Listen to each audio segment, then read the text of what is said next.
If the only thing I knew about your religion was that its founder, its central text, its greatest scholars, and its most popular defenders all openly promoted pedophilia with one voice, like a giant chorus of Hollywood producers, that would be enough for me to conclude that your religion was sent straight from the pits of hell to degrade human beings by victimizing some of the most vulnerable among us.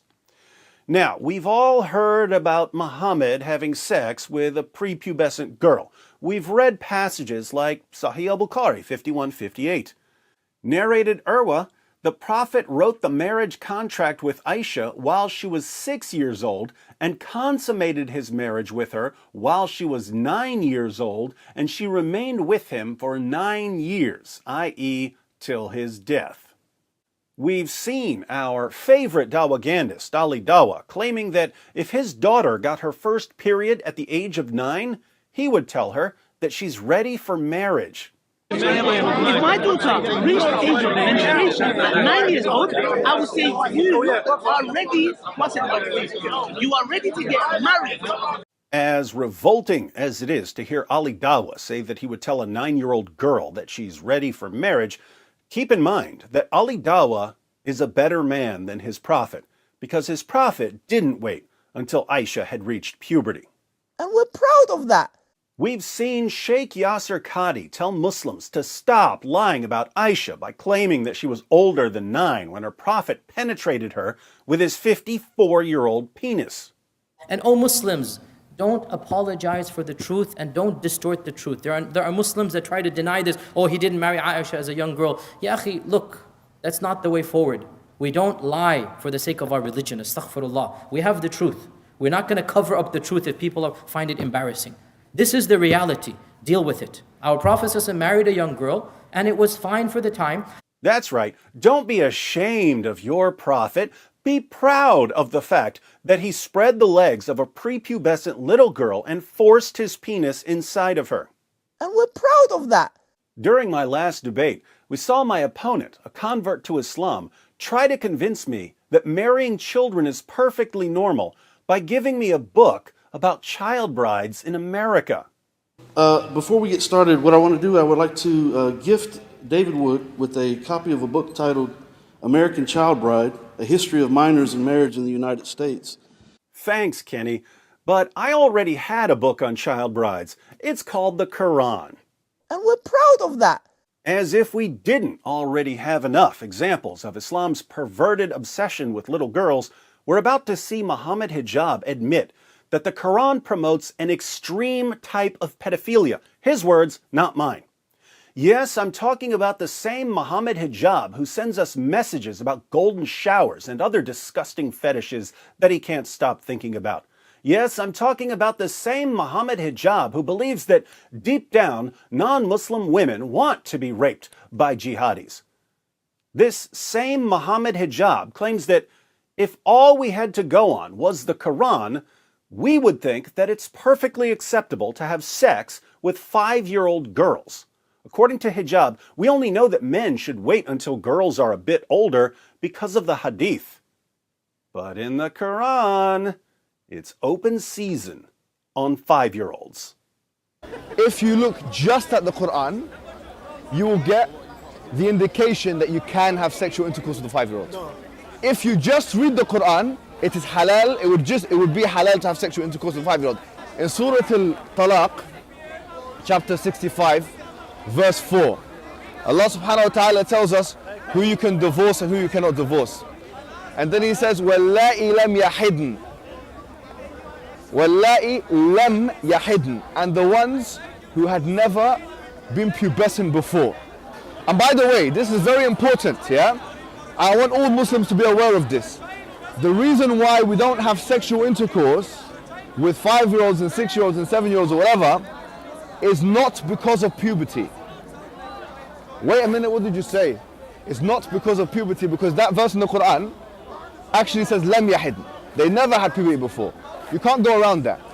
Now, we're about to hear more from Mr. Hijab, but I wanted to pause here to make sure that everyone understands his point about Surah 65, verse 4 of the Quran. Let's read the verse which is a little confusing until you realize that it's talking about divorcing prepubescent girls after having sex with them. And those of your women as have passed the age of monthly courses, for them the iddah, prescribed period, if you have doubt about their periods, is 3 months. And for those who have no courses, i.e., they are still immature, their iddah, prescribed period, is 3 months likewise, except in case of death. And for those who are pregnant, whether they are divorced or their husbands are dead, their iddah, prescribed period, is until they lay down their burden. And whoever fears Allah and keeps his duty to him, he will make his matter easy for him. What is this mess? Really confusing and horribly written, right? Welcome to the Quran. In this verse, Allah is giving rules for divorcing women and girls who don't have a monthly menstrual cycle, which this translation calls monthly courses. Earlier in the Quran, Allah had declared that if a man divorces a woman, there's a waiting period before the woman can get married again. The waiting period, called the iddah, was 3 monthly menstrual cycles. The idea was that there should be a waiting period in between husbands so that if the woman had a child, there wouldn't be any confusion about who the father was. But Muhammad's followers eventually asked him, what about women and girls who don't have a monthly menstrual cycle, either because they're too old, or because they're too young, or because they're pregnant? What do those women and girls do when we divorce them? So, Allah revealed Surah 65, verse 4 of the Quran, where He gives rules for divorcing women and girls who don't have a menstrual cycle because they're too old, too young, or pregnant. Allah says that if a man divorces a girl who's too young for a monthly menstrual cycle because she hasn't reached puberty, the girl has to wait 3 months before she marries another man. Not 3 menstrual cycles, the girl doesn't have a menstrual cycle yet. She waits 3 months instead. So that's what the verse means when it says, and for those who have no courses, i.e. they are still immature, their iddah, prescribed period, is 3 months likewise. In case you're wondering if this is what the passage actually means, let's look at 3 of the most respected Quran commentaries in history. According to Ibn Kathir, the words, and for those who have no courses, refer to the young who have not reached the years of menstruation, i.e. prepubescent girls. According to Tafsir Jalalain, this verse is referring to those who have not yet menstruated because of their young age, i.e. prepubescent girls. Ibn Abbas gives the historical background, and for such of your women as despair of menstruation because of old age, if ye doubt about their waiting period, their period of waiting shall be 3 months. Upon which another man asked, O Messenger of Allah, what about the waiting period of those who do not have menstruation because they are too young, along with those who have it not because of young age? Their waiting period is 3 months. So, the historical context of this verse is that a man specifically asked Muhammad about divorcing girls who were too young to menstruate, i.e. prepubescent girls, and Allah answered that the waiting period for a prepubescent girl to remarry after her husband divorces her is 3 months. What does this mean?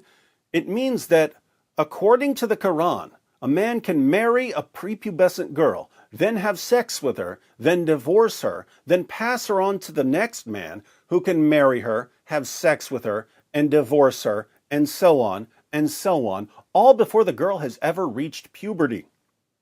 Since the Quran clearly allows grown men to marry prepubescent girls, there's nothing in the Quran that would prevent a grown man from marrying and having sex with a 5-year-old girl. So, if you want to say that a man shouldn't have sex with a 5-year-old girl, if you want to say that a man should wait until the girl is 8 or 9, you have to go outside the Quran. This is the point Muhammad Hijab was making. Now, back to Hijab. The Quran doesn't say anywhere in the Quran that the woman has to be pubescent. I dare you to find one verse in the Quran where it says you're not allowed to marry someone based on harm, or you're not allowed to have sexual intercourse based on harm, or you're not allowed to marry someone based on puberty. So if you're Quran alone, you're allowed to have sexual intercourse with 5-year-olds. Get me one verse in the Quran which says the woman has to be pubescent. One verse. I want one verse in the Quran from the beginning of the book to the end of the book which says that she has to be pubescent. So okay, so that makes it halal from your perspective. From your perspective, it's halal. You know, in the Quran it says, حُرِّمَتْ عَلَيْكُمْ أُمَّهَاتِكُمْ. It says you're not allowed to marry your mum. It says you're not allowed to marry your sister, your auntie. Where does it say you're not allowed to marry a prepubescent? I'm looking for one verse that you can say, you pinpoint it and say this is where it says prepubescent marriage or whatever is not allowed. So if you're Quran alone, you're steered towards pedophilia, and a severe type of pedophilia, a wife abuse, a severe type of wife abuse. Yes, Mohammed Hijab, one of the great dawagandists of our time, says that if you just go with the Quran, it will steer you towards a severe type of pedophilia. So if you're Quran alone, you're steered towards pedophilia, and a severe type of pedophilia. That's why we need the Hadith, to steer us towards a less severe, more moderate type of pedophilia. Think about this. There are perverts all over the place. We know about the Catholic priest scandals. There are atheist pedophiles. If you watch a few episodes of To Catch a Predator, you'll see sexual predators from all kinds of backgrounds. But here's the thing. People who think that sex with children is okay generally have to keep quiet about that. They don't get to go around running their mouths about the joys of pedophilia. If they were to openly promote pedophilia, they would run into some problems. Anyone who openly promotes pedophilia in the 21st century will be publicly exposed and condemned. There's only one exception. Where do you see grown men openly discussing sex with little girls and getting away with it? Where do you see grown men publicly trying to convince other grown men that there's nothing wrong with marrying little girls? Only in Islam, and it's just part of dawah. And the better you are at defending pedophilia, the more popular you'll become as a Muslim apologist. Only in Islam. If an atheist came out tomorrow and said, there's nothing wrong with a grown man having sex with a little girl, he would be shunned by the atheist community. If a Christian came out tomorrow and said, there's nothing wrong with a grown man having sex with a little girl, he would be shunned by the Christian community. But in Islam, not only is it perfectly acceptable to defend and promote sex with little girls, it's apparently one of the defining features of Islam's top scholars and most beloved apologists. Why are these grown men in Western nations in the 21st century openly defending and promoting pedophilia? Because their prophet was a pedophile. You're proud of that. You're proud of that. You're proud of that. It just backfired on you. You're proud of that. You're proud of that. You're proud of that. It just backfired on you. This is a part of our religion. There's a reason to it. Yeah?